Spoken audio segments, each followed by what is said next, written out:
caso llega a su oficina profesional, ¿verdad? O sea, quiere decir que ustedes son abogados, o sea, quiere decir que ustedes van a resolver esa inquietud que tiene su cliente. Y ahí tenían que responder de esa forma. Entonces, esas dos respuestas o tres respuestas posibles están correctas, ¿verdad? O sea, sí puede optar, solo se empadrona.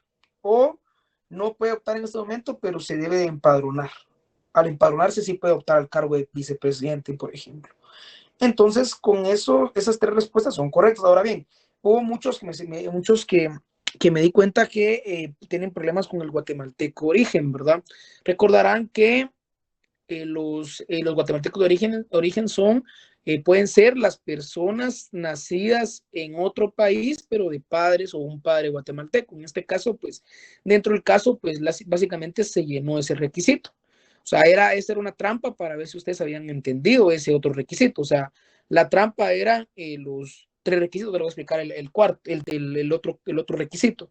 Entonces, básicamente sí, porque aunque haya nacido en Estados Unidos de padres guatemaltecos, puede optar a ser presidente de Guatemala. Entonces ahí, si ustedes pusieron que no podían porque él no nació en Guatemala, están totalmente mal en la respuesta. Ahí sí está mal la respuesta. Otro requisito es, actualmente tiene 40 años, y me lo preguntaba en la clase de un estudiante, y creo que ese razonamiento es muy importante. ¿Qué es lo que establece la ley? La norma mayor de 40 años. Si ya tiene actualmente 40 años, ¿será que es mayor de 40 años? Pues en análisis es básicamente que sí, porque al cumplir 40 años se está llevando o cada día que pase desde que cumplió 40 años es mayor de 40 años, ¿verdad? 40 años con un día, 40 años con 2 días, 40 años con 3 días. Entonces, posiblemente si alguno me puso que no, porque actualmente tiene 40 años, pero debe de ser mayor, o sea, con 41 años, su razonamiento pues no estaría mal, no se les pondría malas, pero sí, básicamente está bien porque al finalizar 40 años es, después de haber cumplido 40 años, ya automáticamente pues ya se es mayor de 40 años. ¿Por qué? Porque el plazo se va venciendo durante los días, ¿verdad? O sea, horas, días, entonces ya ustedes tienen más de la edad que tienen, o sea, tienen 40 años con 2 meses, 40 años con 3 meses, 40 años con 5 meses.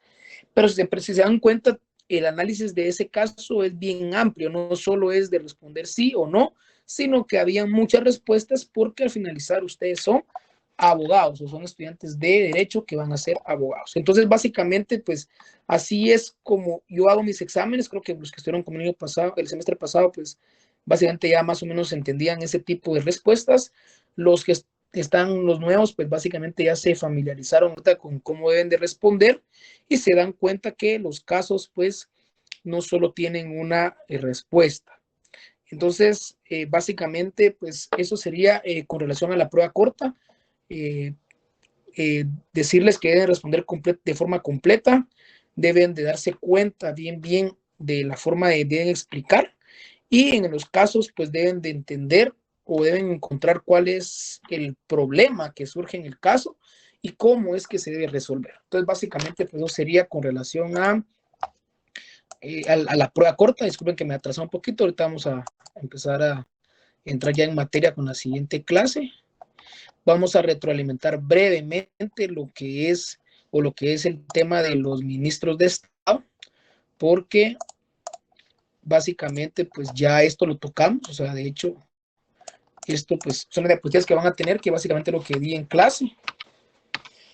Está relacionado a la definición, relacionado a la entidad, a la persona, quiénes son los ministros, la regulación legal, los requisitos y las prohibiciones, las funciones, las competencias de los ministros, la competencia general y especial que les mencionaba, el tema de la interpelación ministerial, el proceso de, interpelación de ministros, el desarrollo de la interpelación de ministros, los efectos de la interpelación de ministros, que ya lo vimos, y básicamente pues los ministerios que vimos que son 14 ministerios que están regulados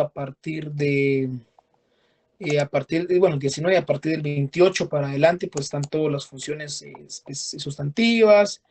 Y luego vamos a pasar al único tema que no terminamos de ver por la prueba, que es el sistema de creación de ministerios de Estado. para poder crear un Ministerio de Estado.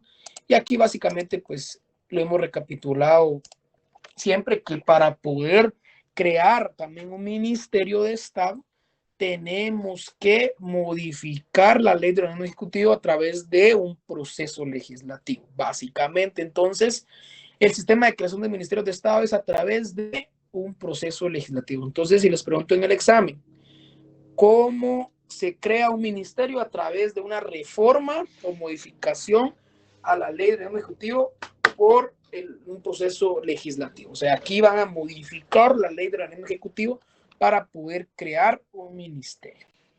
Básicamente es la respuesta correcta que deben de responder en su examen.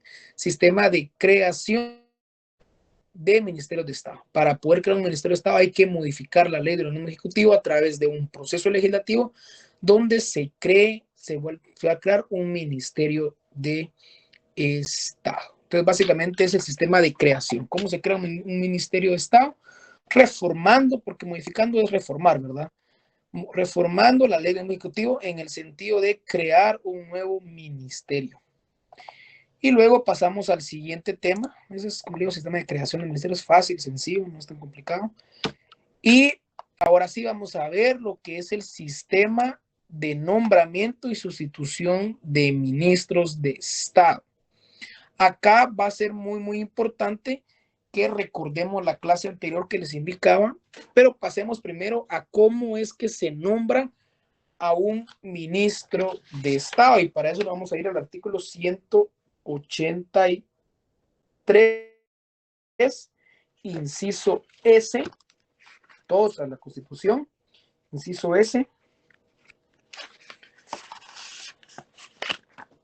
183, inciso S.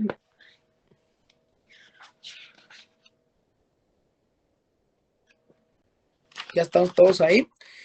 Acá establece que dentro de las funciones o atribuciones de la presidencia o el presidente de la República está nombrar, ojo, y remover a los ministros de Estado. Entonces, básicamente, ¿cómo se nombra a un ministro? Les pregunto en el examen, ¿cómo se nombra a un ministro de Estado? Lo nombra ¿quién? El presidente de la República. Entonces, ¿cuál es el sistema de nombramiento? A través de el presidente de la República, quien es quien nombra a los ministros de Estado. Entonces, es pregunta sencilla de examen, o sea, al finalizar no es mayor cosa que entender que los ministros los nombra el presidente de la República. ¿Quedó claro eso? Y básicamente eso sería con relación al nombramiento. Ahora bien, cuando hablamos de sustitución de ministros, estamos hablando de remover o quitar a los ministros de Estado. ¿Y cómo se remueven o se quitan a los ministros de Estado? Tenemos la sustitución igual definitiva y la sustitución temporal. La sustitución definitiva es a través de removerlo por parte de quién, del presidente de la República. Entonces, para que un ministro deje de ser ministro de Estado, lo va a remover el presidente. Primera forma de quitar a un ministro a través del presidente. El presidente viene y lo quita, por decirlo así, lo quita fácilmente. ¿Cuál es la otra forma de que un ministro deje su cargo? Es a través de lo que les indicaba o lo que vimos anteriormente, que es un efecto de la interpelación ministerial, ¿verdad? Lógicamente, pues tiene que pasar todo el proceso de, que les decía, legislativo, para darle el voto de falta de confianza, para que el ministro presente su dimisión, o sea, su renuncia al cargo. Entonces, las dos formas para que un ministro de Estado deje el cargo por básicamente, por, bueno, es que son tres, pero yo le digo dos porque al finalizar el voto de falta de confianza, ya sea que él presente su dimisión, o sea, su renuncia, o ya sea que él sea separado de su cargo, ¿verdad? Básicamente. Entonces, al finalizar, pero lo que tienen que entender ustedes es que un ministro de Estado puede ser removido por el presidente o puede ser removido por la interpelación a través del voto de falta de confianza y es separado el ministro de su cargo, ¿verdad? Entonces, básicamente, esas son las dos formas de sustitución o dos formas de remover a los ministros de Estado de forma absoluta, o sea, de forma definitiva. O sea, quiere decir que dejan el cargo. El presidente viene y lo quita o haciendo una interpelación a través del organismo legislativo, a través de los diputados del Congreso de la República, se desarrolla toda la interpelación que vimos en la clase anterior y el efecto de esa interpelación definitivo va a ser presentar un voto de falta de confianza. Lógicamente, pues tiene que ser votado a través de en el Congreso para que pueda darse ese voto de falta de confianza y automáticamente pues se solicita la dimisión y si no lo hace, pues obviamente separado de su cargo. Básicamente son las dos formas de remover a un ministro de Estado de forma absoluta, de forma definitiva, pero también tenemos qué sucede cuando un ministro de Estado temporalmente no está. ¿Qué pasa cuando un ministro de Estado temporalmente no está? Pues básicamente el artículo 22 de la ley del organismo ejecutivo y todos vayan al artículo 22 de la ley del organismo ejecutivo, por favor. Todos vamos al artículo 22 del organismo ejecutivo, por favor. Básicamente en el segundo párrafo, los ministros se reputarán como en falta temporal cuando se encuentren fuera del territorio de la República o imposibilitados por enfermedad u otra incapacidad. Para el ejercicio de sus funciones, en caso de ausencia, lo sustituirá el viceministro con mayor antigüedad en el cargo o en su defecto por el viceministro con la segunda mayor antigüedad. Esto quiere decir que si de forma temporal un ministro no se encuentra en el territorio o se encuentra imposibilitado, quien va a ejercer las funciones va a ser el viceministro de mayor antigüedad.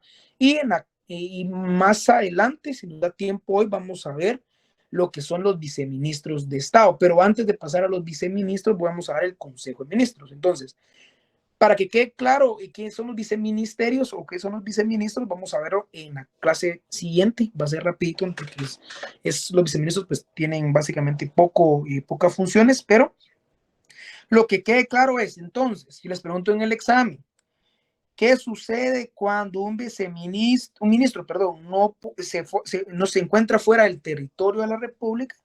¿Quién va a ejercer las funciones de ministro? Ustedes tienen que colocar el viceministro de mayor antigüedad. Si ustedes me ponen solo el viceministro, su respuesta va a estar incompleta, porque acá no es viceministro, sino es viceministro con mayor antigüedad y obviamente en su defecto, o sea, si no se encuentra en mayor antigüedad, va a ser el segundo con mayor antigüedad. ¿Esto por qué? Porque los ministerios van a tener varios viceministerios y lo vamos a ver en la clase, como les digo, en la clase siguiente. Hay muchos ministerios que tienen 3 viceministerios, otros que tienen 2, otros que tienen 1. O sea, dependiendo de la capacidad o dependiendo de la importancia del ministerio o de las funciones que tienen, van a tener muchos viceministerios. Por ejemplo, el caso del Ministerio de Gobernación, el caso del Ministerio de Gobernación tiene bastantes viceministerios.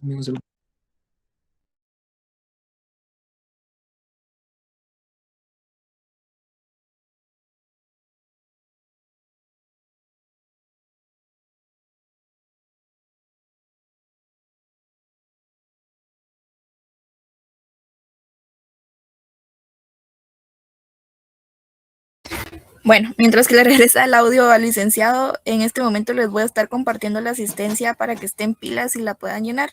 El formulario se va a cerrar a las 1:30, entonces pueden proceder.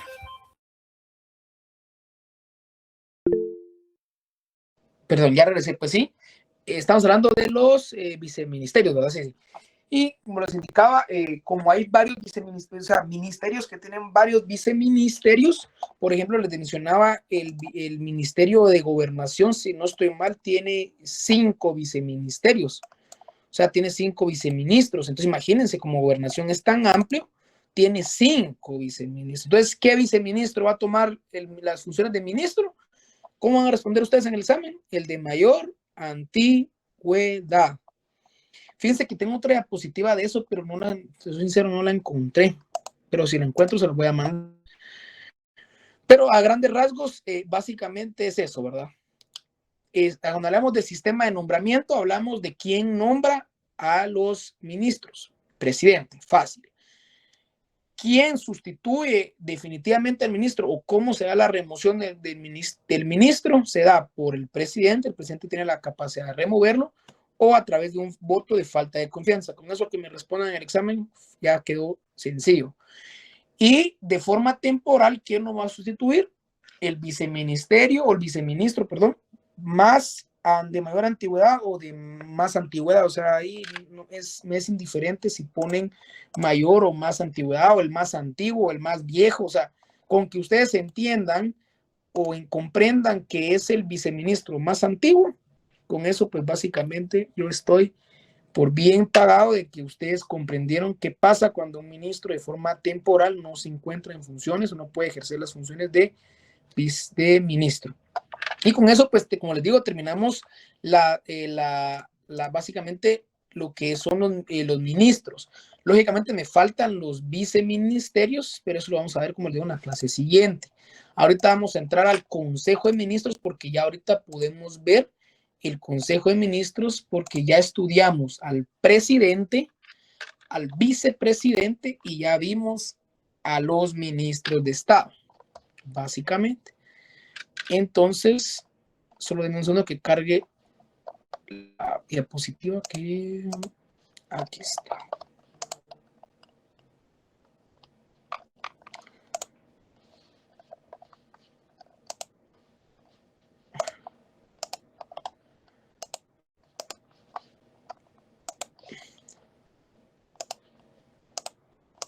Se mira, se mira bien.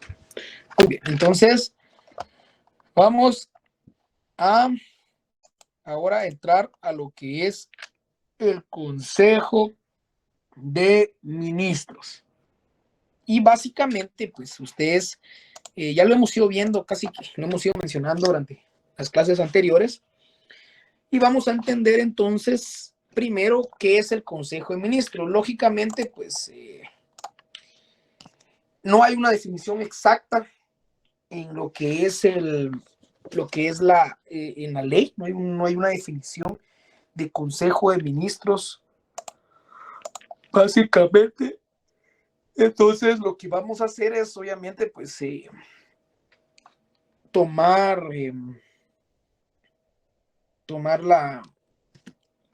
buscar una definición, armar una definición de lo que es el Consejo de Ministros.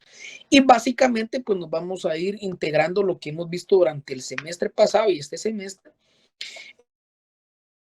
Entendemos entonces que el Consejo de Ministros es el órgano administrativo. Entonces, un Consejo de Ministros va a ser un órgano administrativo, ¿verdad? Va a ser colegiado, ¿por qué? Porque va a estar conformado por más de una persona, o sea, más de 2 personas. Por lo tanto, es un órgano colegiado. ¿Por qué es colegiado? Porque se van a discutir, van a tomar decisiones, van a coordinar, van a ejercer funciones administrativas, en las cuales van a tomar decisiones. Por eso es un órgano colegiado. ¿Por qué? Porque aunque el presidente sea el superior jerárquico, básicamente, cuando hablamos de un órgano colegiado, es que el órgano colegiado va a tomar decisiones, va a tener esa facultad de tomar decisiones. Y porque obviamente, como les indicaba, es un órgano administrativo que está conformado de 2 o más personas. Entonces, ¿qué va a hacer este Consejo de Ministros? Este órgano administrativo va a ser, va a ser un órgano donde se van a discutir y coordinar o coordinan las políticas generales del Estado. Y para eso nos vamos a ir, lo vamos a ver más adelante, pero me quiero ir de una vez a lo que es el artículo 182, perdón, de la Constitución Política de la República. ¿Y por qué es importante este Consejo de Ministros o cuál es lo importante? Nos vamos a ir al artículo 182 de la Constitución y está dentro del capítulo 3, que es organismo ejecutivo, dentro de la sección primera, presidente de la República, y está presidencia de la República e integración del organismo ejecutivo. Vamos a irnos al segundo párrafo.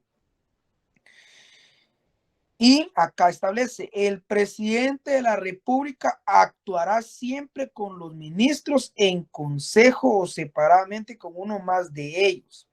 Si se dan cuenta, acá está estableciendo que el presidente va a actuar con los ministros o en consejo de ministros. O sea que básicamente este fundamento,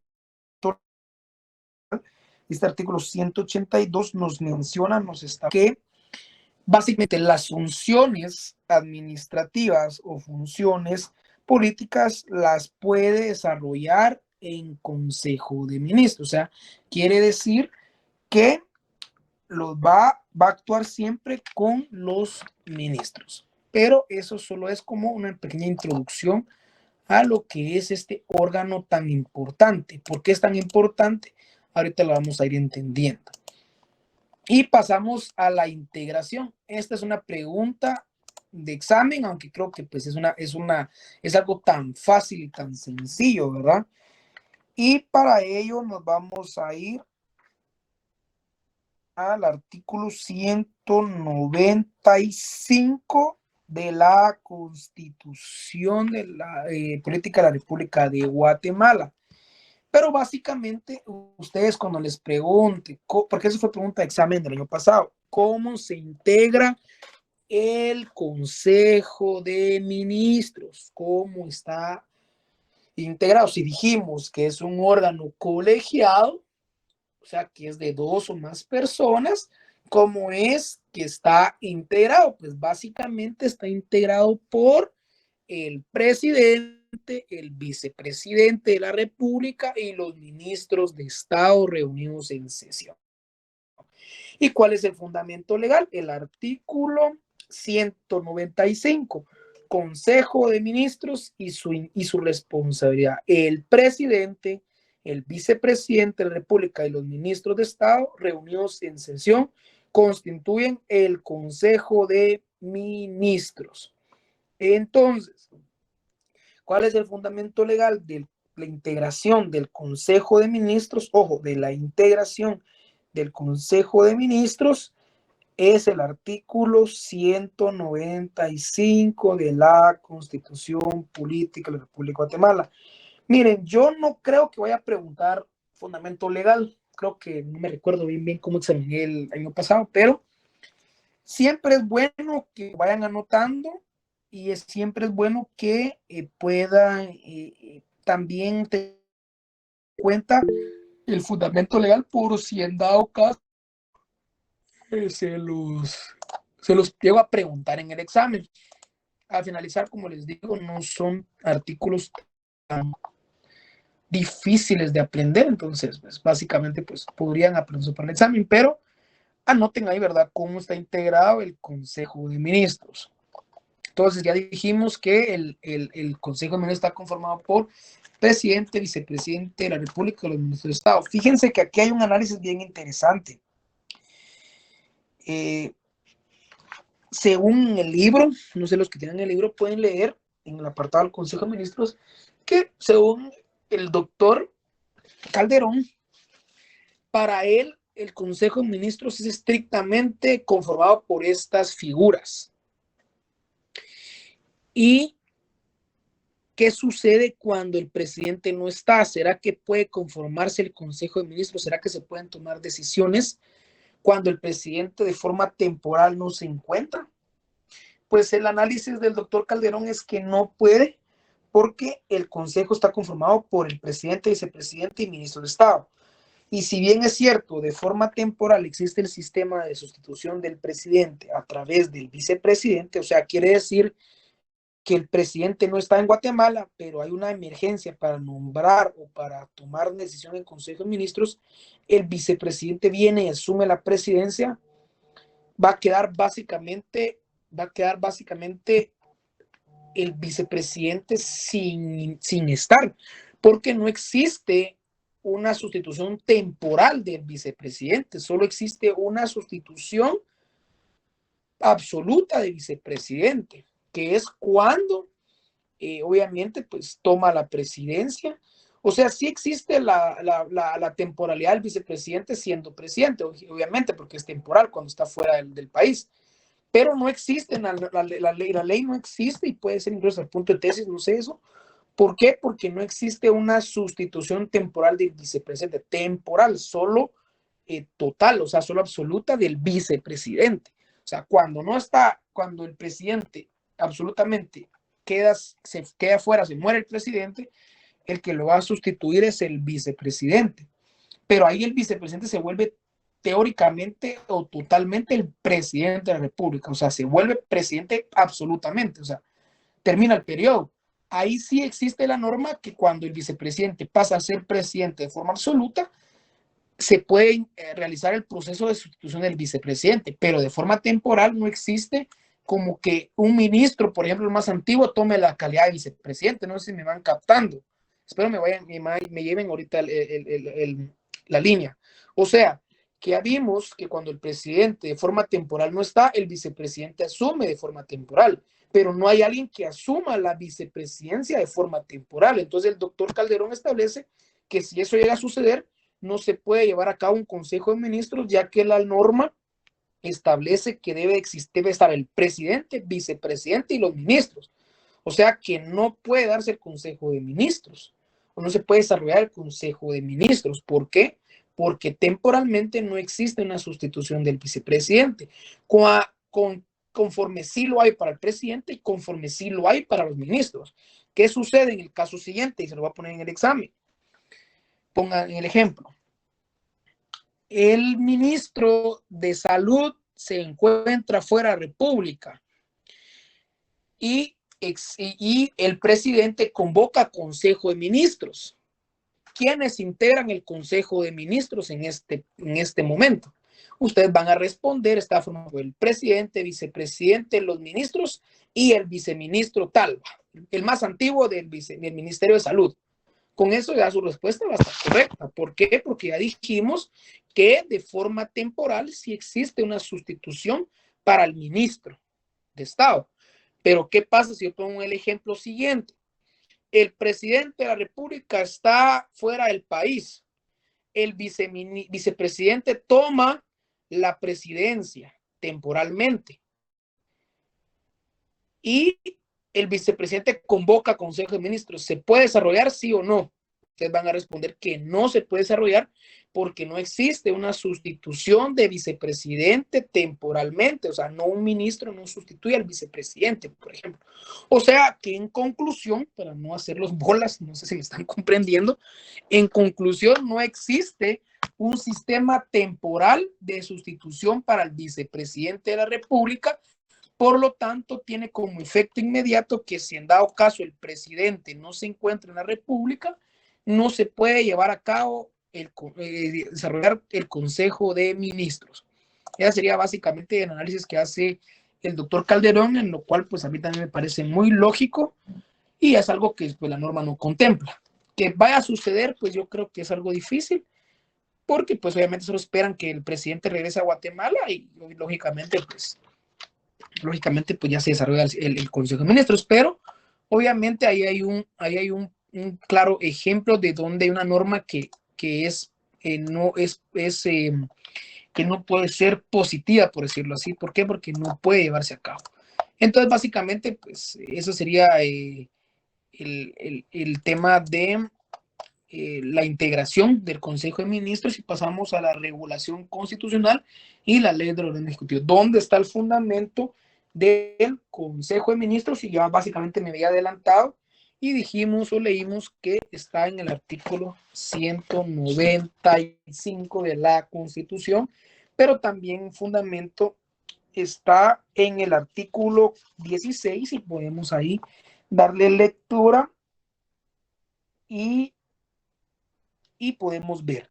Artículo 16, Consejo de Ministros. El presidente de la República actúa en Consejo de Ministros cuando preside la reunión de todos los ministros de Estado debidamente convocados por el presidente. Para ello, el vicepresidente participa con voz y voto en las reuniones de Consejo de Ministros. Acá es donde está lo que les digo que es algo que no se aplica.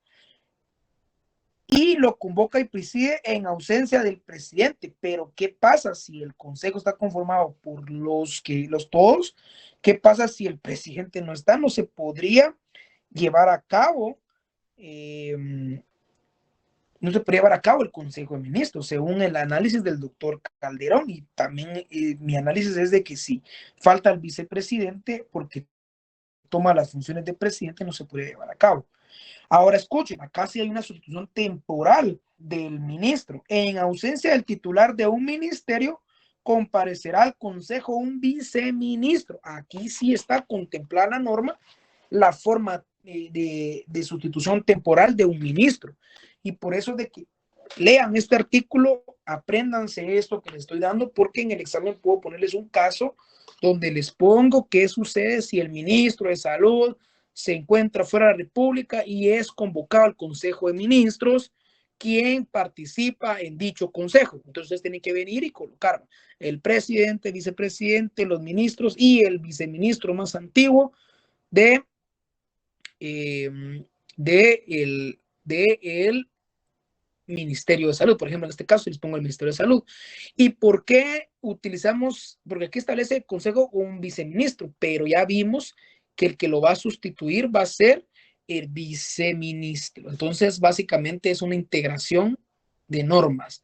Entonces, básicamente, pues eso sería con relación al artículo 16 del organismo ejecutivo, que tienen que aprendérselo, porque en el examen le puedo poner este caso donde qué sucede si un ministro no puede comparecer al Consejo de Ministros. Básicamente eso sería con relación a la regulación. Ahora vamos a las funciones. ¿Qué es lo que hace el Consejo de Ministros? O sea, ustedes se preguntarán, pero ¿y qué hace el Consejo de Ministros? Pues básicamente tenemos el artículo 183, inciso M, que es donde está establecido bien exactamente qué es lo que tiene que hacer el Consejo de Ministros. Si nos vamos a ir a la Constitución, artículo 183, inciso M. 183, inciso M.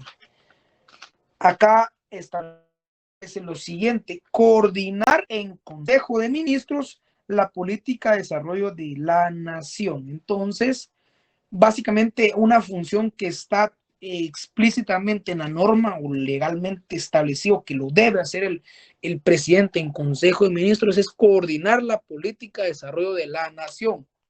Eso es básicamente el artículo uno de los artículos donde se establece taxativamente o regula exactamente en qué momento debe de actuar el Consejo de Ministros. Es uno de los pocos artículos que está. Y ahorita les voy a explicar por qué. Ahora bien, segunda función que se puede establecer, se le puede aplicar al Consejo de Ministros. Básicamente nos vamos a ir al mismo artículo del fundamento legal, que es el artículo 195. Acá está claro que es sobre los asuntos que el presidente someta a su consideración. O sea, que si el presidente tiene que tomar una decisión, tiene la facultad o tiene el poder de convocar al Consejo de Ministros para ser sometidos a consideración. Y eso lo vamos a ver en el artículo 195, en el primer párrafo, en el que establece: el cual conoce de los asuntos sometidos a su consideración por el presidente de la República, quien convoca y preside. O sea que todos los asuntos que el presidente someta a su consideración se tomarán en o será función del Consejo de Ministros. Y luego el 3, que es muy importante, es presentar proyectos de ley al Congreso de la República. Y ustedes se preguntarán, ¿será que está establecido taxativamente que las iniciativas de ley son presentadas en Consejo de Ministros? La respuesta es no, está taxativamente, implícitamente de esa forma, sino que lo vamos a integrar del artículo 174 y el artículo 182. Y ahorita lo vamos a ver por qué. El artículo 174, nos podemos ir al artículo 174. Alumnos, por favor, vámonos al artículo 174. Espero todos tengan su constitución a la mano y lo vayan anotando. Vamos a irnos al artículo 174, que es todo lo relacionado al proceso legislativo, por decirlo así, o al proceso de las leyes.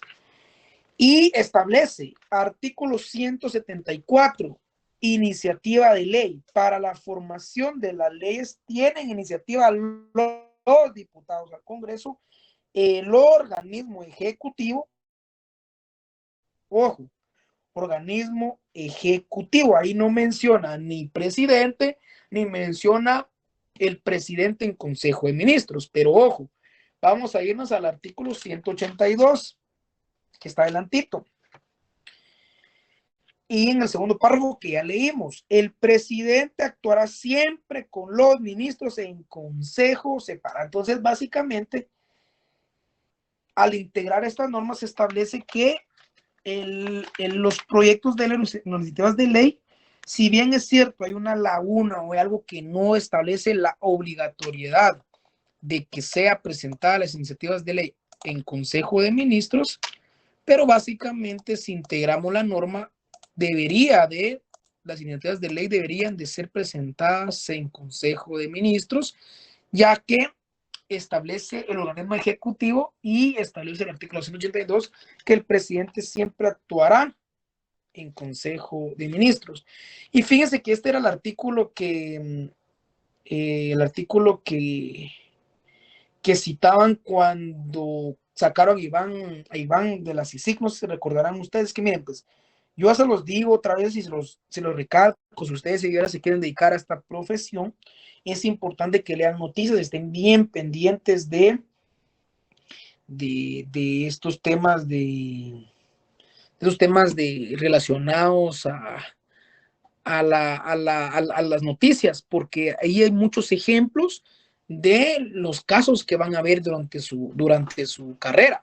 Entonces es bien importante. Por ejemplo, en el caso de la CICIG, si no mal recuerdo, el fundamento o el argumento de los pro CICIG era que el presidente haya tomado una decisión unilateral a la hora de ya no renovar. Bien, eso también es sincero, no me recuerdo, o sea, tampoco tengo detalles, pero solo me recuerdo que la discusión era de que el presidente debía de actuar en Consejo de Ministros para quitar a la CICIG o para no renovar a la CICIG o para el tema o declarar non grato a no sé, es que el tema no me recuerdo bien, pero a lo que voy es de que por esta integración de normas es de que al finalizar, si se dan cuenta, el artículo 5 establece el presidente actuará siempre con los ministros en consejo. O sea, obviamente, pues eso es interpretación muy estricta y obviamente, pues, como les digo, es debatible, pero básicamente a lo que quiero que comprendan es que el Consejo de Ministros tiene o podría ser parte de las iniciativas de ley al Congreso. Entonces, por lo regular, así debería de ser. ¿Por qué? Porque al finalizar los que manejan todas las políticas ya sustantivas que dijimos son los ministros de Estado. Pero, como les digo, es algo que no está taxativamente que se haga en Consejo de Ministros, pero sí es algo importante que ustedes lo analicen como estudiosos del derecho, ¿verdad? Entender que la norma establece que el presidente actuará en Consejo de Ministros. Bueno. Básicamente, presentar proyectos de ley al Congreso, pues, es una función que no es estrictamente obligatoria, pero sí es una función que se puede desarrollar en el Consejo de Ministros. Y luego, el veto sí está establecido en el artículo 178, acá sí está explícitamente ejercer el derecho del veto sobre las leyes del legislativo, y acá está, y le damos el artículo 188. Veto, dentro de los 15 días de recibido el decreto y previo acuerdo tomado en Consejo de Ministros, ojo, escúchenlo, previo acuerdo tomado en Consejo de Ministros, artículo 178, primer párrafo, subrayenlo, y previo acuerdo tomado en Consejo de Ministros. El presidente de la República podrá devolver al Congreso con las observaciones pertinentes y en ejercicio de su derecho al veto. Entonces, si se dan cuenta, el veto, ¿será que lo puede tomar el presidente solo así? O sea, eso puede ser pregunta de examen. ¿El veto presidencial lo toma el presidente unilateralmente? No, lo toma en Consejo de Ministros, artículo 138 de la Constitución Política de la República de Guatemala. Aquí está explícitamente que debe de ser en Consejo de Ministros. Y como ya vamos algo tarde, avancemos. Otro de los claros ejemplos que vamos a ver ahorita en nuestra coyuntura, y ahí que están pendientes de las decisiones, otra de las funciones que se toman en Consejo de Ministros, que está explícitamente en la norma, y esa es una pregunta de público, de examen público. Aquí para mi auxiliar, que tenga mucho en cuenta esto, es quiénes designan o eligen a los magistrados de la Corte de Constitucionalidad. Y hay que tener mucho cuidado con esa respuesta, porque esa respuesta muchos se confunden. Unos ponen Corte Suprema de Justicia, otros dicen el Congreso de la República, otros dicen el Presidente de la República, otros dicen la USAC, otros responden la Asamblea, el Colegio de Abogados. Hay que responder de forma completa. Si en el público a mi auxiliar le preguntan quiénes designan a los magistrados o quiénes eligen a los magistrados, tienen que responder de una forma completa. Tienen que responder de la forma siguiente, como le establece el artículo 269. En este caso, si nos vamos a la presidencia, lo vamos a responder así: un magistrado por el presidente de la República en Consejo de Ministros. Si mi auxiliar le responde al examinador un magistrado por el presidente de la República, le van a bajar puntos y le van a poner mal a su respuesta, porque la respuesta es el presidente de la República en Consejo de Ministros. Entonces, si responde de esa forma, correcto. También tienen que responder de la forma siguiente: por el Pleno de la Corte Suprema de Justicia, por la Asamblea del Colegio de Abogados, no por el Colegio de Abogados nada más, sino por la Asamblea del Colegio de Abogados. Entonces, que es objeto de discusión, de hecho es objeto de discusión ahorita pues coyunturalmente, pero tienen que responder de una forma completa, no van a responder solo, y no van a responder solo la USAC, que es lo que están haciendo hoy casualmente, ¿verdad? Es el Consejo Superior Universitario de la Universidad de San Carlos de Guatemala, no es solo la USAC, porque muchos responden así. Créanme que eso pues es errónea, es una respuesta errónea. ¿Quedó claro cuáles son de las 5 funciones más importantes del Consejo de Ministros? Apréndanse 2, por lo más recomendable, porque en el examen se les va a preguntar, o sea, apréndanse 2 y apréndanse algunas diferencias. Luego vamos a pasar a lo último, que ya es pues, 2 minutos. Ya lo vimos, ya creo que obviamente pues ya no es objeto de más estudios, sino básicamente las responsabilidades es que todas las decisiones del Consejo de Ministros serán responsables el presidente, el vicepresidente y los ministros. Lógicamente tienen que razonar su voto, que es lo que les decía con el ejemplo del transurbano, que en Consejo de Ministros se aprobó el proyecto del transurbano. El único que se opuso fue el vicepresidente, que fue Spar. Él razonó su voto y por lo tanto penalmente y administrativamente él no tuvo ninguna responsabilidad, porque él se opuso a la decisión en ese Consejo de Ministros. Entonces, al finalizar, la responsabilidad es solidariamente para el vicepresidente y vicepresidente y los ministros. Entonces, enfocados en los ministros, que es lo que también no lo quise ver en la clase anterior, pero lo integramos ahorita, es que la responsabilidad también es solidaria para los ministros cuando actúen en Consejo de Ministros. Entonces, presidente, vicepresidente y ministros van a tener responsabilidad solidaria en cualquier decisión que se tome en Consejo de Ministros. Entonces, básicamente, esa sería el tema de la responsabilidad. Como les indico, es un tema bien importante que ustedes puedan aprender, porque, como les digo, si ustedes no se lo aprenden de esa forma, van a tener problemas en su examen parcial. Entonces, ¿quedó claro la responsabilidad? Eso creo que ya es redundante volver a explicarlo, solo con decirles que también los ministros y el vicepresidente y vicepresidente tendrán una responsabilidad solidaria en las decisiones que tomen en Consejo de Ministros, y ya vimos todo relacionado a la responsabilidad. Entonces, ahí finalizamos. ¿Alguien tiene alguna duda? Logramos abarcar el tema de hoy. La otra semana, el miércoles, miramos a los viceministros de Estado, rapidito, y ya entramos a lo que son los órganos de control y fiscalización de administración pública en Guatemala. Entonces, ¿estamos bien ahí? ¿Alguna duda? ¿Todos firmamos su asistencia? Perfecto.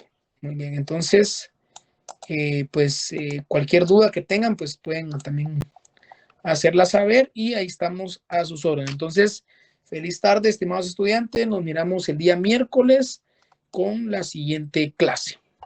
¿Todo bien? Feliz tarde. Feliz tarde, Vic. Buenas tardes, licenciado.